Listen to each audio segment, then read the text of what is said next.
Hey guys, Drew357 here. I've got this Kimber KDS9C Rail. Let's go ahead and review it today. We'll start by shooting it some.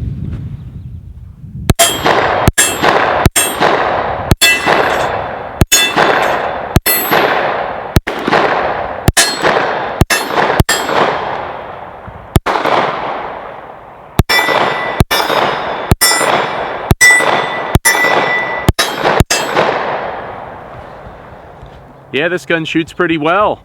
Let's bring it back to the table here and take a look at it.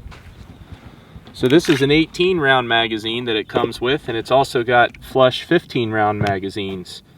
Let's see, we got dual slide serrations, a nice bull barrel.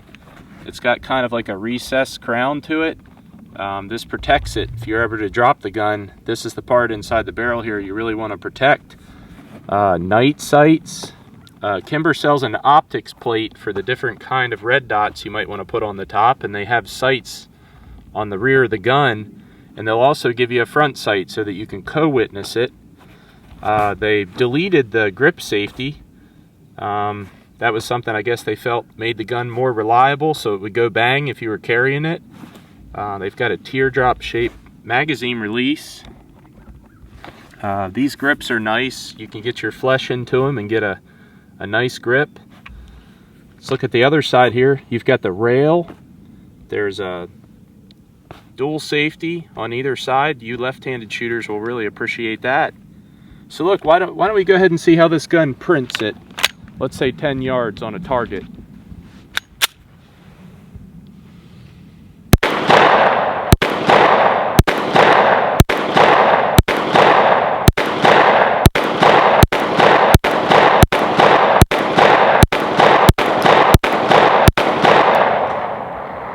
One more. Why don't we go ahead and weigh this gun with some defense rounds. This is PMC SFX jacketed hollow points. We appreciate Widener's sending these rounds to us and their support. 36.1 ounces. That's with 15 bullets in there, so a little bit more if you did 15 plus 1. Why don't we go ahead and take this out, make sure we're clear. We'll do the trigger pull. 2 pounds, 13.2 ounces. Tell you what, I'll do it one more time. I'll show you the reset here. This is a very, very crisp trigger.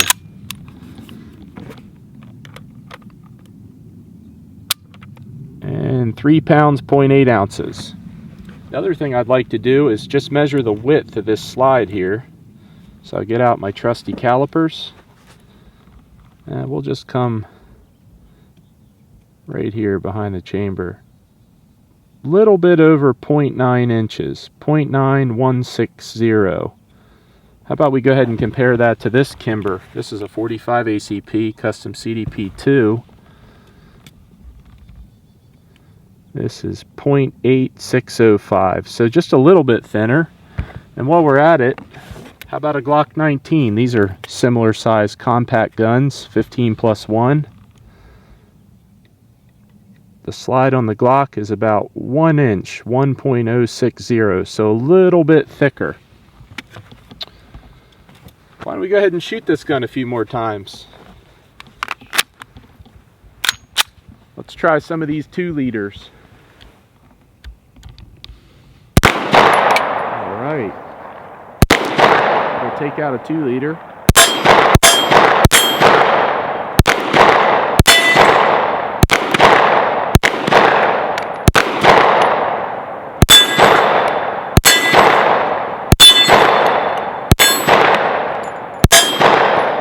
It'll really knock that hostage target around once I figured out where to hold on it. And why don't we go ahead and try a little bit further down. We'll try to hit the gong. See how it does at 80 yards.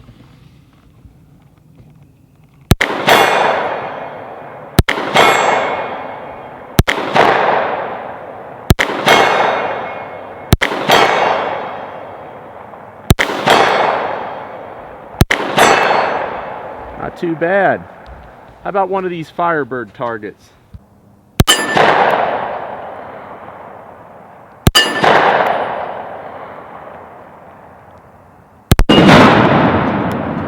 Oh, not too bad. If you hit the dead center of them, they give you a really big bang. All right, let's finish the mag on the tombstone here.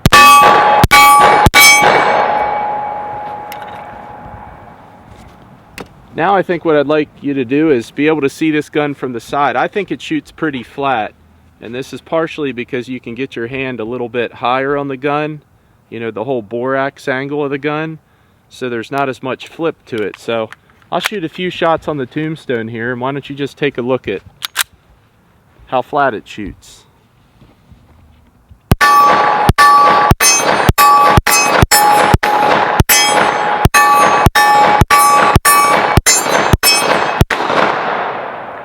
I'd also like to kind of compare it to this Glock 19 because I feel like these two guns are both similar length barrels. They're both compact size, and some of you that like Glock 19s, you might really like this gun. So let's go ahead and see the Kimber with a 15 round magazine loaded. 36.1. Let's go ahead and try the Glock with 15 rounds in it.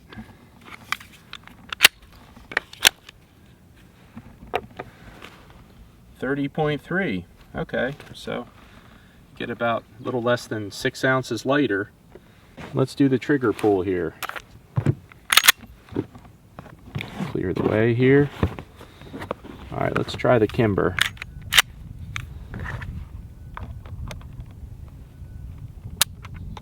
£2, 14.5 ounces. Try the Glock 19 here. 4 pounds, 12.1 ounces. Yeah, it's going to be really tough to beat the trigger on a 1911.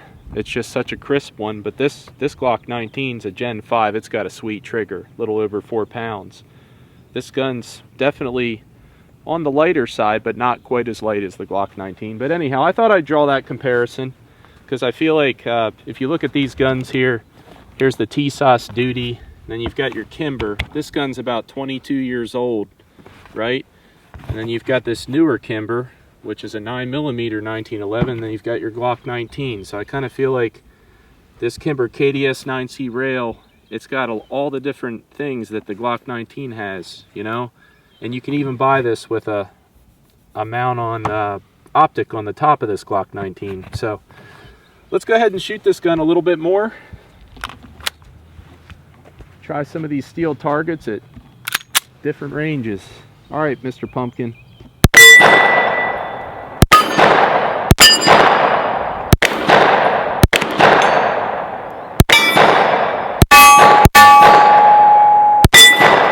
All right, the squirrel. There we go.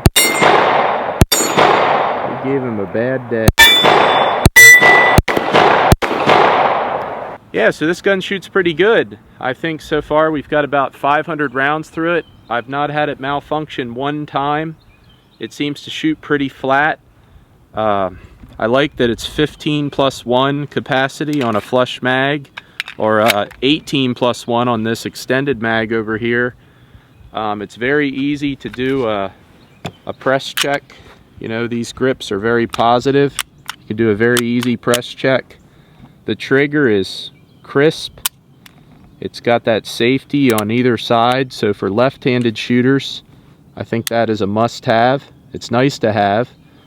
I'll tell you what, I haven't taken the gun apart yet, so why don't I just show you how I do it.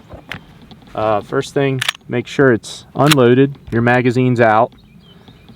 I go ahead and slide this half moon on the slide back here until it'll pop out. And then when you take this whole contraption off here, hold your hand here so everything doesn't go flying. One of the things that really stuck out to me when I first did this was to see this dual recoil spring. Sorry, not dual recoil spring, the recoil spring. I'm used to taking apart a lot of Glocks. Look at this, it's flat. I'd never seen one like that before this gun.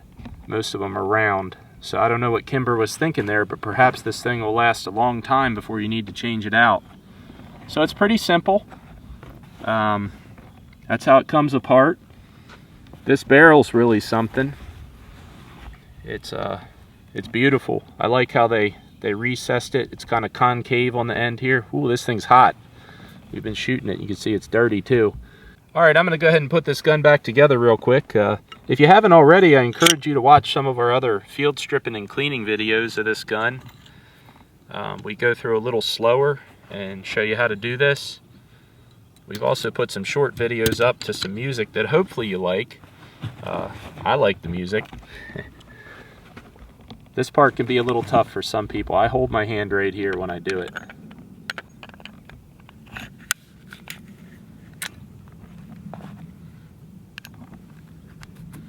You got to be careful when you do this part here, because you do not want to get that idiot scratch right here.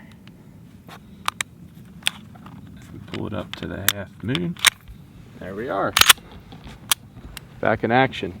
After I put a gun together, I like to always put a magazine in and make sure it locks back. And sometimes I'll even check to make sure that, you know, the trigger and the reset on the trigger works. So anyhow, this is the Kimber KDS9C Rail. It just came out at SHOT Show.